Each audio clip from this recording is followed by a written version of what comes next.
अंदाजा लगाओ कि अगर भगवान को भी तप करने की आवश्यकता है तो मेरा तुम्हारा तप के बिना गुजारा कैसे हो सकता है। ठीक है, आप लोग व्यस्त होंगे, मस्त होंगे, हैं, व्यस्त भी रहो, मस्त भी रहो, लेकिन सच्चाई पता क्या है, ना लोग व्यस्त हैं, ना लोग मस्त हैं, अस्त व्यस्त हैं सब। जिसको देखो वो अस्त व्यस्त मिलेगा आपको। मस्त होता तो निर्भीक होता, निश्चिंत होता, व्यस्त होता तो फालतू काम के लिए उसके पास समय ना होता। 3-3 घंटे क्रिकेट का मैच देखने वाले, 4-4 घंटे व्हाट्सएप यूनिवर्सिटी पर बिताने वाले, 6-6 घंटे फेसबुक पर रहने वाले, मैं कैसे मान लूं कि वो व्यस्त हैं या मस्त हैं। वो बेचारे अस्त व्यस्त हैं, फंसे हुए हैं, मजबूर सी जिंदगी जी रहे हैं, गुलाम सी जिंदगी जी रहे हैं। 2 पल के लिए उनके जीवन में निश्चिंतता नहीं है, निर्भीकता नहीं है, मस्ती नाम की चीज नहीं है। तो धर्म छोड़ोगे तो ईश्वर छूट जाएगा। इसके लिए हमको तप करना पड़ेगा। तप केवल माला पकड़ने को नहीं कहते, तप आंखों से होता है, तप कानों से होता है, तप जीवा से होता है, तप हाथों से होता है, तप पैरों से होता है, तप आपकी मानसिक सोच से होता है। तुम्हारी आंखों को क्या देखने का शौक है, यही तुम्हारे, क्योंकि आंख का काम है मन को फोटो भेजना। आंख का कोई कसूर नहीं है, आंख बाहरी दृश्य की फोटो खींच के मन को भेज देती है, मन उसके ऊपर चिंतन करता है और वो फंसता है। आंख तो केवल कैमरा है, लेकिन इस कैमरे ने मन को कौन सी फोटो दी और मन के ऊपर उसकी क्या प्रतिक्रिया हुई, ये तुम्हें निर्णय करना है कि कहां मन बिगड़ता है और कहां मन सुधरता है। कान सुनने की मशीन है, ये बेचारे, इनका कोई कसूर नहीं, ये भी मन को ही शब्द भेजते हैं। मन ने फिर विचार करना है कि क्या सुनना चाहिए, क्या नहीं सुनना चाहिए। मेरा चरित्र, मेरी आस्था, मेरी पवित्रता क्या सुन करके शुद्ध रह सकती है, क्या देख करके शुद्ध रह सकती है, वैसी रुचि बनाना तप है।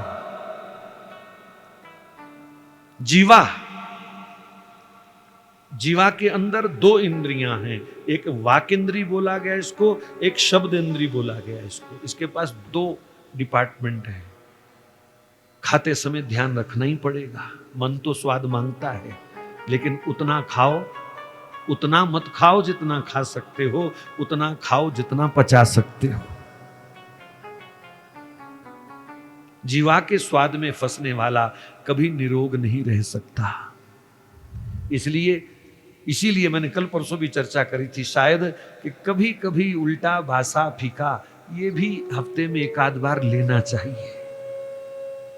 महाराज, हमने वृंदावन में संत देखे, बंदर चने खाकर के छिलके छोड़ जाते हैं और उन छिलकों को इकट्ठा करके उबाल करके 2 चुटकी नमक डाल करके उसको वो पा लेते हैं।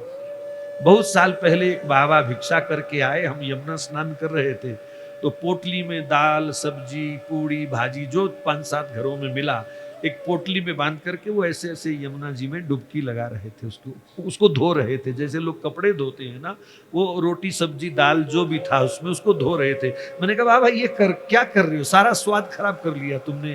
बोले स्वाद खराब करने के लिए ही तो कर रहा हूं, वरना जीवा स्वाद के अधीन हो जाएगी और राधा नाम का स्वाद भूल जाएगी।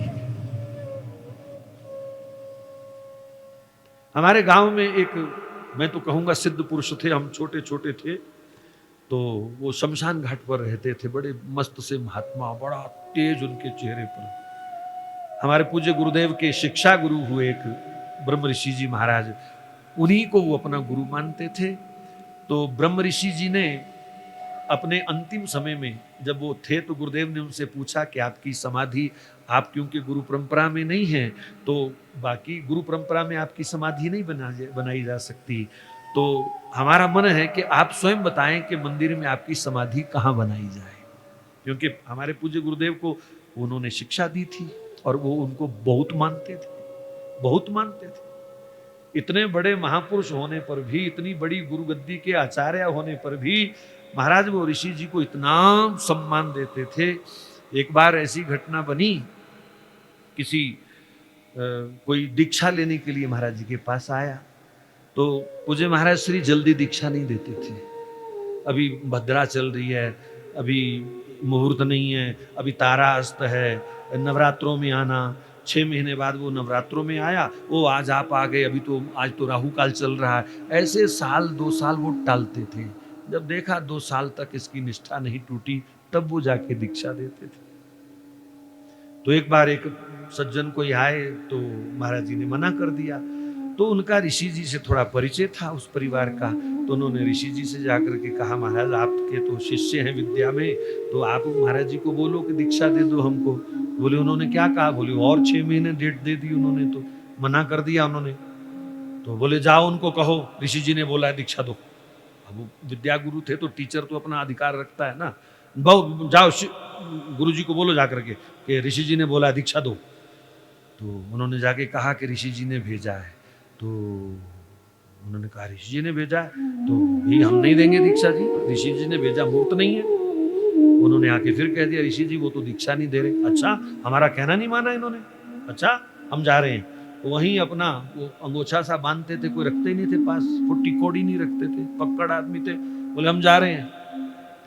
और लगभग 6-7 किलोमीटर पैदल चले गए। महाराज श्री को पता चला कि ऋषि जी नाराज होकर के चले गए, आपने उनको दीक्षा नहीं दी, उनका आज्ञा भी हुई और वो चले गए। तो महाराज गुरुदेव हमारे नंगे पैर अपने कमरे से भागे उनके पीछे, 6-7 किलोमीटर जाकर के गुरदासपुर के पास उनको जाके पकड़ा, चरणों में गिर गए, कहा हमसे गलती हो गई, हमको क्षमा कर दो। आप कहने का मतलब ये सारी चर्चा मैंने इसलिए सुनाई कि इतने बड़े द्वाराचार्य के जो आचार्य हैं गद्दी पे, उनका वो इतना सम्मान करते थे, उस महापुरुष की कैसी स्थिति होगी। अब उनसे जब पूछा गया कि आपकी समाधि कहाँ बनाई जाए, उन्होंने कहा भैया मेरी समाधि मत बनाइयो, मैं समाधि स्मूधि में मुझे प्रतिष्ठा नहीं चाहिए, मुझे प्रतिष्ठा नहीं चाहिए। तो बोले नहीं, सबकी इच्छा है आपको प्रणाम करने का बहाना तो मिले। बोले इसी से तो मैं बचना चाहता हूं कि मेरे को कोई प्रणाम ना करे, मेरे को कोई प्रणाम ना करे, इसलिए तो मैं बचना चाहता हूं। लेकिन सबने जिद करी, तो वो पंजाबी थे शरीर से, तो पंजाबी बोलते थे। तो उन्होंने कहा अच्छा गोकुला, उनका नाम गोकुल दास था, तो कहने लगे गोकुला चल उत्थे चलिए जिथे होण सारे अन्ने, गोकुला चल उत्थे चलिए जिथे होण सारे अन्ने, ना कोई सानू मत्था टेके ना कोई सानू मन्ने। बोले क्या मतलब? बोले शमशान घाट पर हमारी समाधि बनाना। कभी आपको पिंडोरी धाम जाने का मौका मिले तो आज भी उनकी समाधि शमशान घाट पर है।